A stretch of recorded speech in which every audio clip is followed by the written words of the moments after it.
Welcome to the Mind Body Podcast.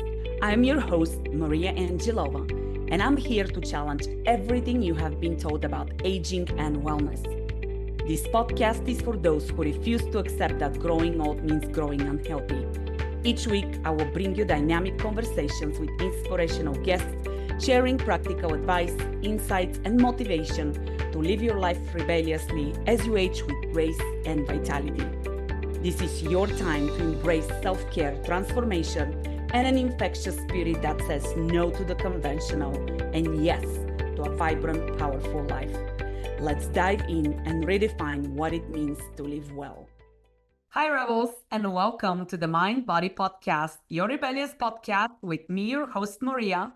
What is this all about? A strong body, calm mind, healing, and fully living. And boy, do I have a special treat for you today. That is Naina Bhedwar. Did I nail that down, Naina? Did I say it correctly? Naina. Naina. Oh my gosh. Not Naina. Naina. It reads like Naina. That's the problem. It reads like Naina. Naina. I'm not cutting this off, Naina. We're just going to go flow with that.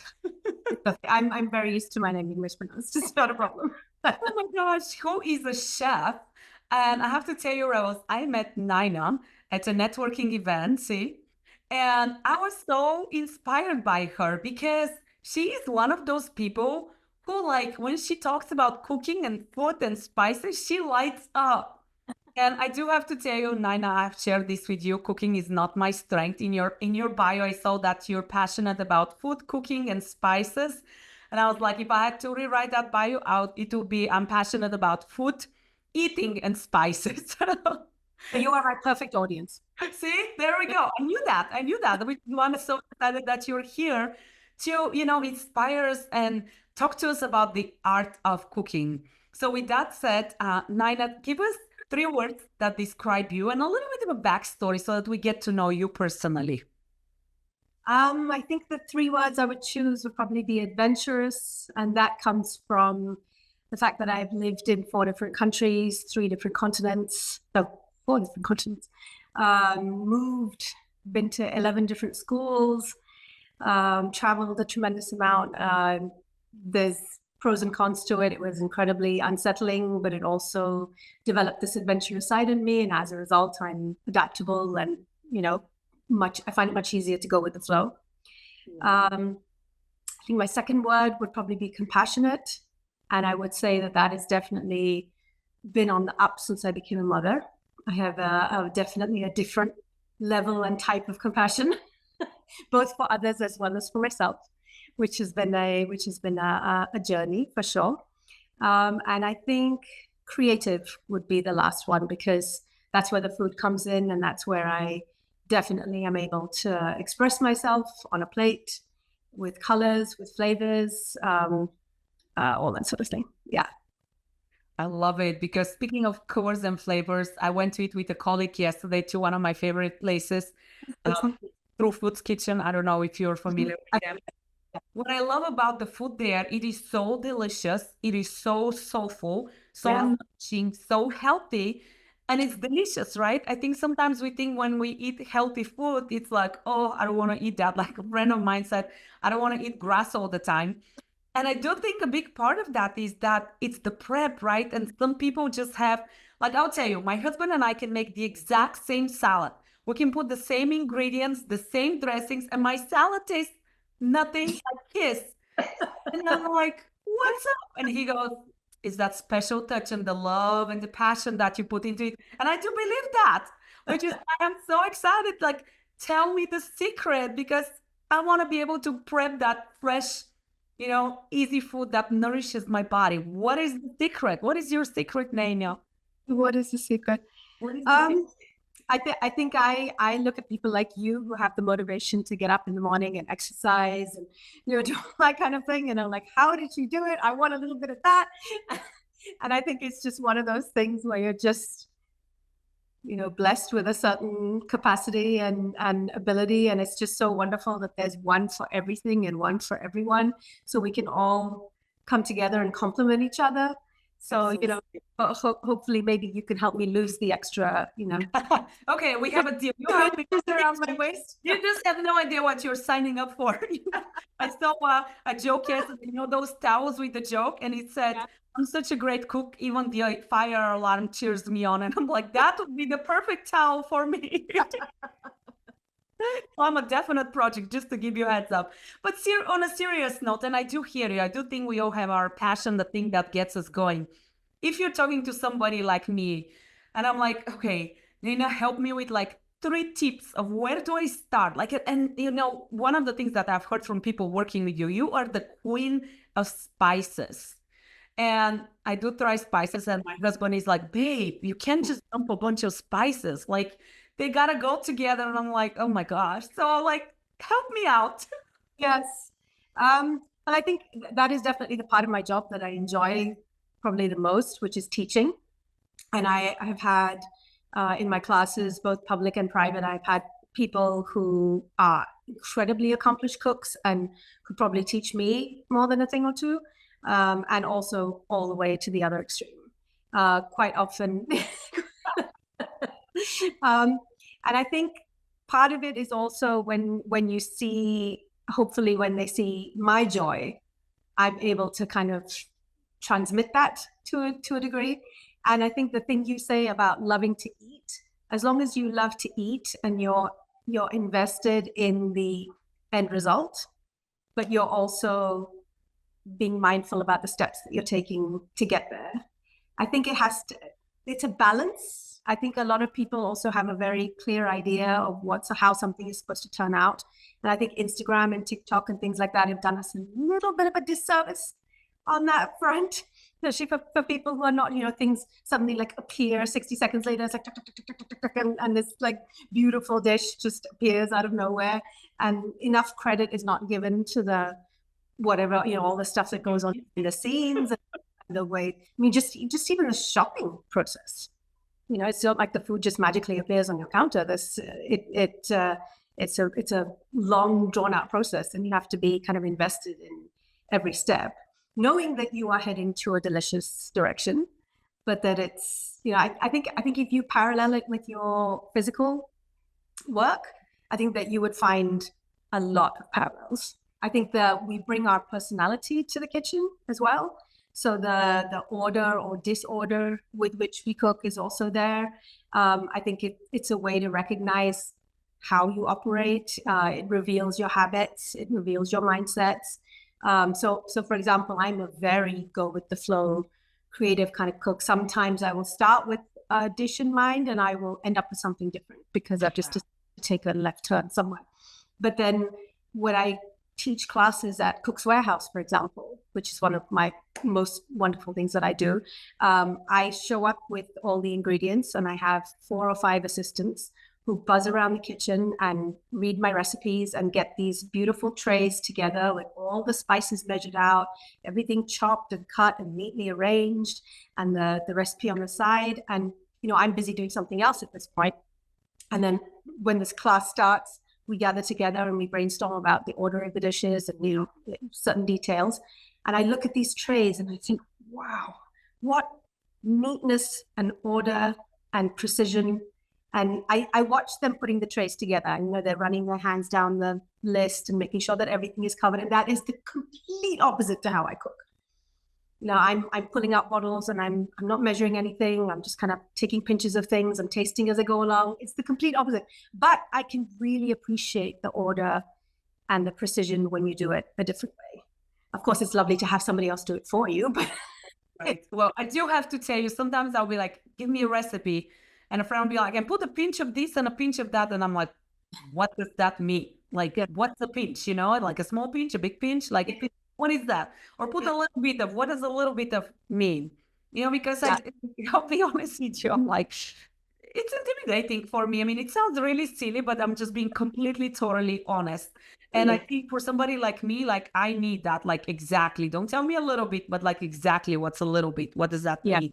Yeah. Because my husband is the same thing. He's very slow, and I'm a little bit OCD, so I'm like concerned about the neatness in the kitchen. Like I don't like And he's like, you can't do that when you're a chef. And I'm like, yeah, babe, I'm very far away from being a chef. So, I go with it.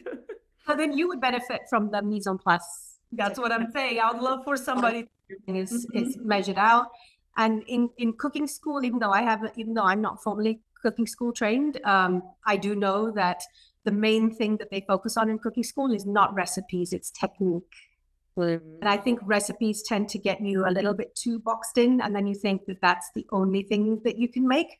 But most recipes can go in at least 2 or 3 other different directions, like change out the protein, change out one of the spices, change one of the, instead of broth, use cream or something like that. And that idea of technique and being able to swap things out and recognize where something else would fit, it's kind of like a puzzle that could go in a few different directions rather than just, one way.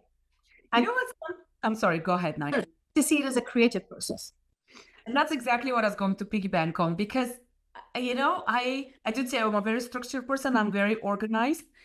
And, but even in movement, I teach flow, not rigidity, flow. And, it's very interesting that you bring that up, because I've never really thought about when I cooking for me is not creativity. It's like structured, something that, I kind of have the mindset, I don't know if this is going to turn right, which is probably not the right mindset to go into it.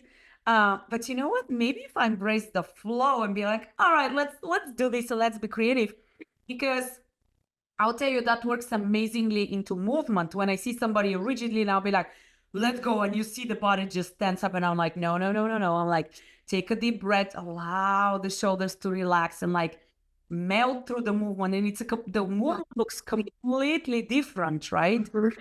So you know what? I'm going to take that tip and just try to flow in the kitchen. We shall see how that turns out. But I like that tip. Flow and allow yourself to be creative, right? Put on some of your favorite music, not on too loud, because then that can distract you, but just kind of on lowish volume, but make sure that it's something that gets you inspired. And I think focus on the method more than the ingredients. I think there's a lot of focus on the ingredient. Once you've got your thing set out and you've been through the ingredients list and you know that everything is there, and sometimes you can even do that the day before, depending on the kind of recipe it is. You don't have to do it all. Sometimes it can be overwhelming to do it all in one go. The method is where the flow comes in. So, I'm gonna be stirring at this point. I'm gonna be waiting at this point for something else to happen. So maybe I could do this. And just kind of see where how the different actions. I like that, Nate. Weave in with each other. Hey Rebels, I want to take a quick moment to share something super exciting with you. If you've been feeling stuck, disconnected, or just know there is more to life than what you're experiencing, I have something special for you. I have created a powerful 6-step video series called Unleash Your Potential, an introduction to the Angelova Method. As a valued mind-body podcast listener, the series is my gift to you.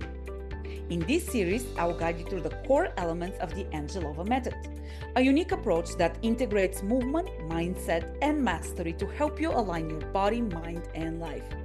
You will learn practical techniques to improve your alignment, boost your core strength, and connect deeply to your inner self. Whether you're looking to enhance your physical health, gain mental clarity, or simply live more fully, these videos are designed to get you started on the path to your most vibrant self. And the best part? It's completely free. So if you're ready to break through barriers and unleash your full potential, head over to mindbodyexpert.com and get started today. Let's take this journey together, because you, my rebel, deserve nothing less than the extraordinary. And I think that's something that we have gone away from, finding the joy in savoring our food. We are go, rush. And I'll tell you, one of my favorite ways to meditate is making a cup of tea. Like the process of making a cup of tea, of like boiling the water, hearing the sound of the water, taking that, the loose leaves or the tea bag and just like sniffing them and pouring the water. Like for me, yes, it's something. I am not a coffee drinker, but I'll tell you the experience of having my latte is an experience. I hold my cup, I feel the warmth, I like the foam. It is. It's sacred. A big deal. Yeah. And it's like I'm psyched up just for the experience. Like I said, I don't have to have coffee. I'm not like addicted to coffee, but the experience of it. So talk to us about that. I think that is so important. So I think the conclusion that I came to, and I've been meditating and I think we're all on the spiritual path, whether we know it or not. But I think since I was sort of 15, I grew up, I did a chunk of my growing up in India. So things like yoga and things are just Ayurveda, all of these things are just woven into your everyday life. It's not something that you necessarily go looking for. In fact, it's probably something that you push away because it's in your face all the time. But because that kind of set the tone. And even after I moved to the West, I've continued on down that path, and it's become such a major part of my life. And then cooking is the other major part. And I thought, I often talk to people about the chef part of it, and most people know that about me, but I keep the meditation part very quiet, and it's usually only other people who meditate or other people who are on a similar journey that I tend to share that with. And I don't know why there's so much fear around it, and why there's so much kind of, you feel a little bit judged. People's eyebrows go up and they kind of go woo woo or whatever. It's unique. And I think in many ways, the way that consciousness and various different practices, because there are so many, and it just depends on what works for you at a certain point in your life. I think the kind of image of sitting in lotus pose like this, seeing that image in different places, in yoga studios, and the whole namaste thing and like all that. So I think in a sense it draws some people in, but it pushes a lot of people away. Because it becomes a slightly inaccessible, like you have to be on some sort of level to access this aspect of life. And I feel like I've had some of the most incredible yoga teachers and some of the most transcendental meditation experiences and all of that. But I feel like the most sacred times I have is when I'm alone in my kitchen cutting a carrot. Wow. It's so simple, and it's so accessible, and it's so there at our fingertips, and we don't necessarily know about it. And it's also not a thing that you have to, oh God, one more thing I have to add to my list. Now I have to cook intentionally and consciously and all that kind of thing. But I can see how it can be added to your list as like, another thing that you have to be.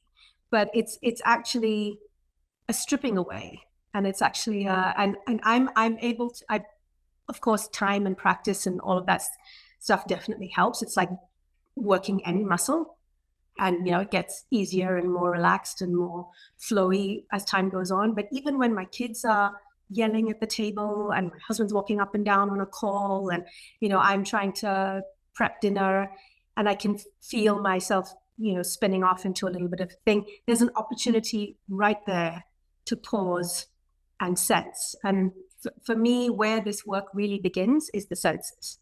And any kind of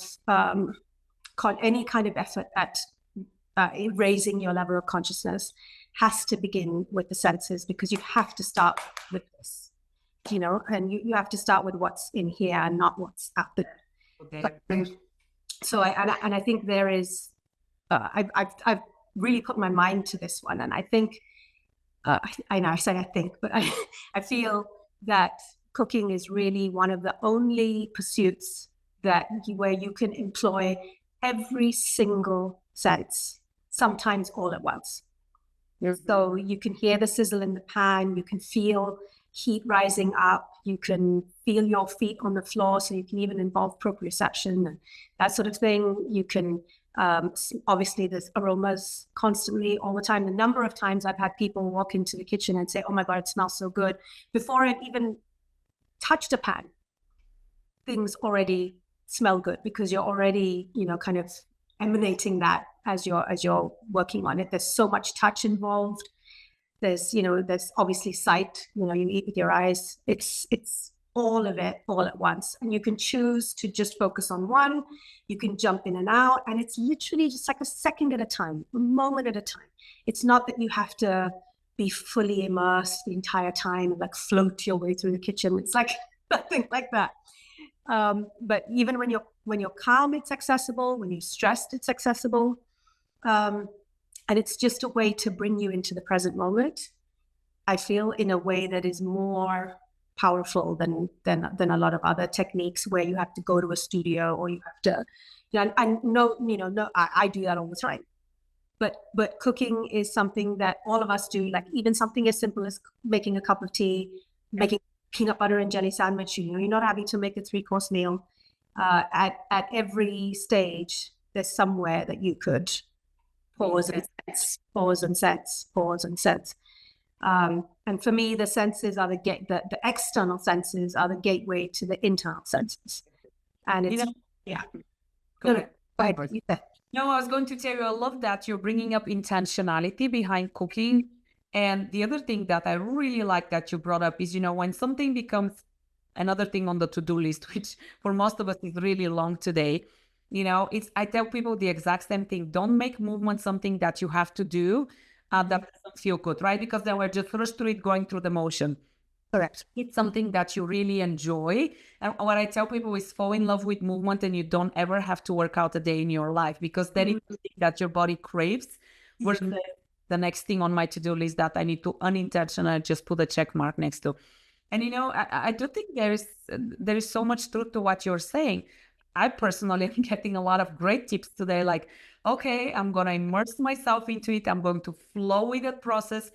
I'm going to be like intentional and meditative and present into the cooking, and see how that feels different versus like I have to cook because we have to eat. And I've heard that actually from a lot of people. They say, when I know I have to cook because I have to, it's not the same when I'm enjoying and being creative with the cooking. So I think that's exactly what you're saying. Naina, tell us, see, I caught myself. If you're a newbie, what would be like the top 2-3 spices which are kind of on the safer side to experiment with? I know saffron is one of your favorites. Saffron is one of my top ones. I actually have my specialties are Indian and Middle Eastern cooking, because I have both sides in my ethnic background. So those are the ones that I definitely feel the most confident talking about. And I, at some of my beginner Indian cooking classes or ethnic cooking classes, I have a kind of pantry list that I give people that is in 3 levels.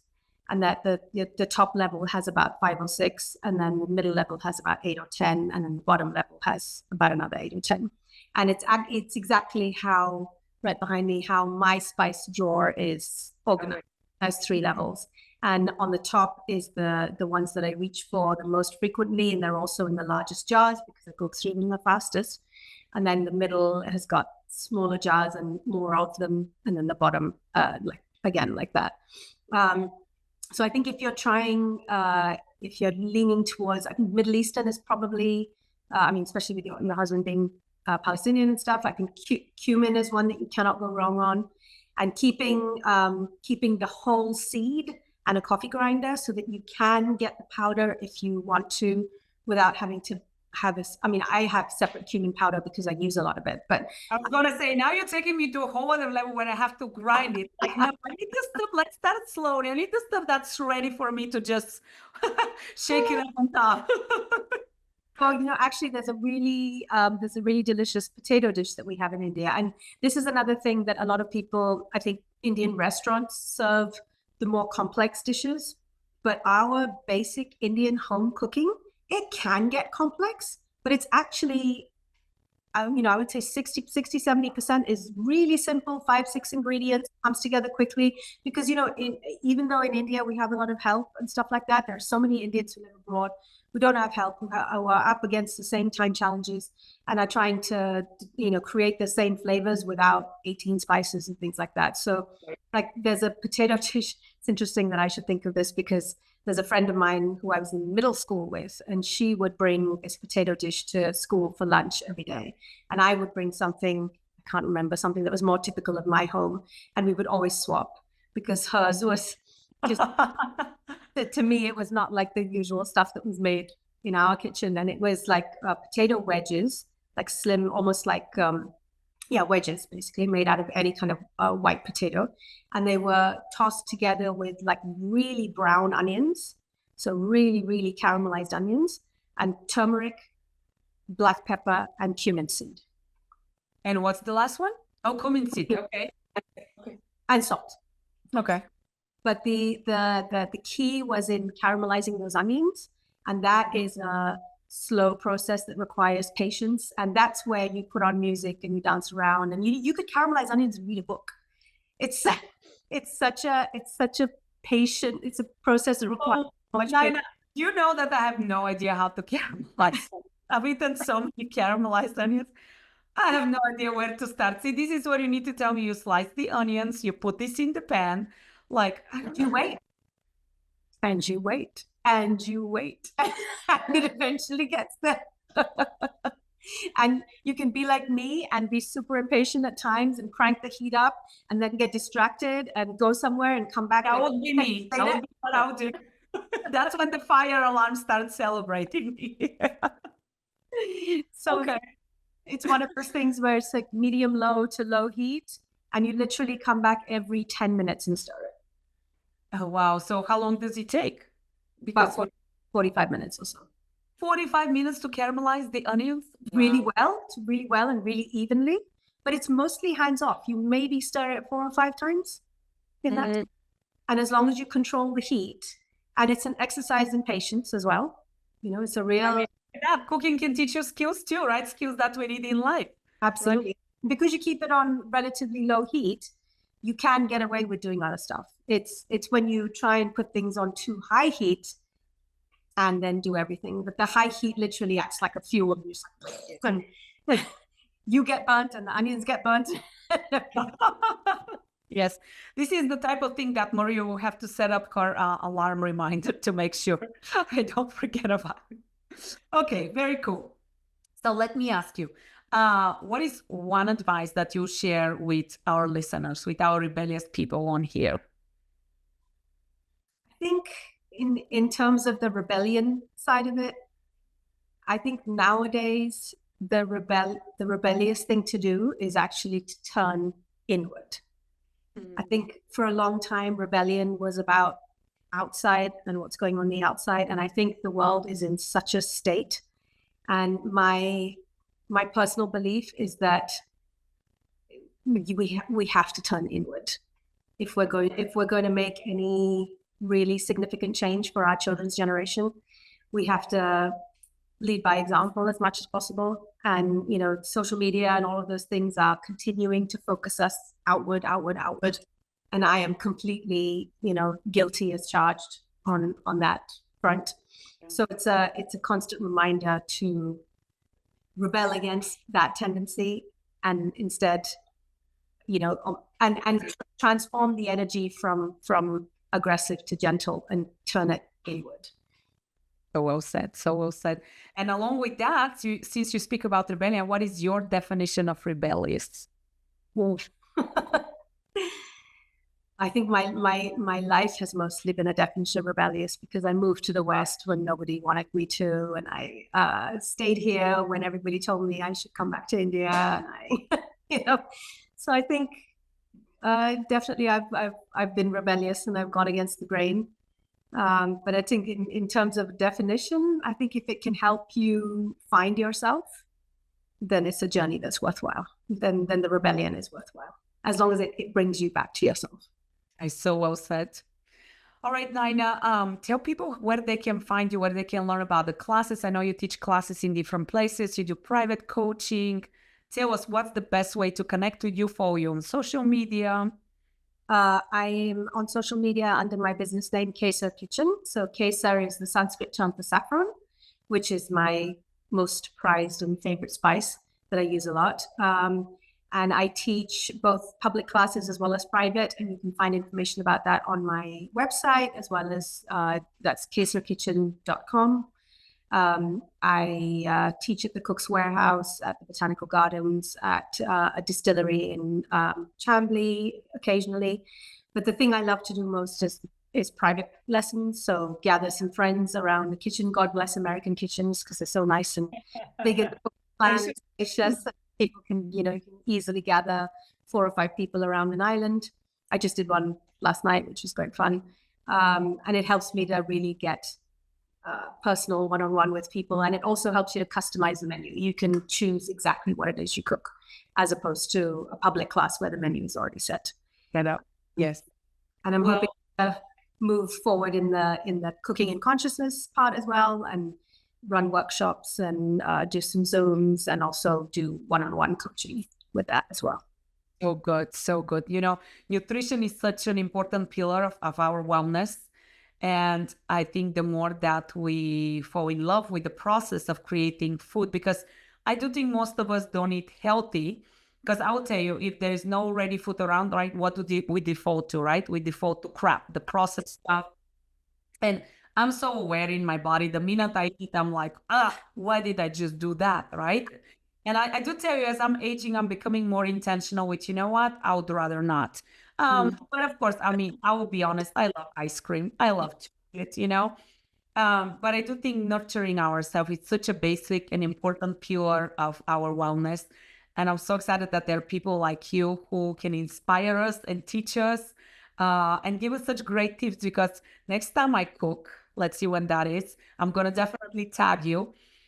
I'm going to be intentional about it, and I'm going to be more into the flow instead of sticking to that recipe, and like make it more fun instead of too structured, which is like the way I sometimes default to. I've never really thought about it. It's so funny, Naina. It's how like, I'm like, wow, like this is what I preach about movement. How come it doesn't translate to cooking, you know? And see, now you're totally inspiring me. And Rebels, I do believe you'll be inspired by this conversation. Definitely reached out to Naina, see what she's up to, get some tips from her, check out her classes. And thank you so much for being here with us. Thank you. Yeah, you guys share this moment. Let us know what kind of questions you have. I definitely am like, okay, I think I can do this. And most importantly, do not forget to stay true to yourself and stay rebellious. I will see you next time. Thank you so much, Naina. Thank you.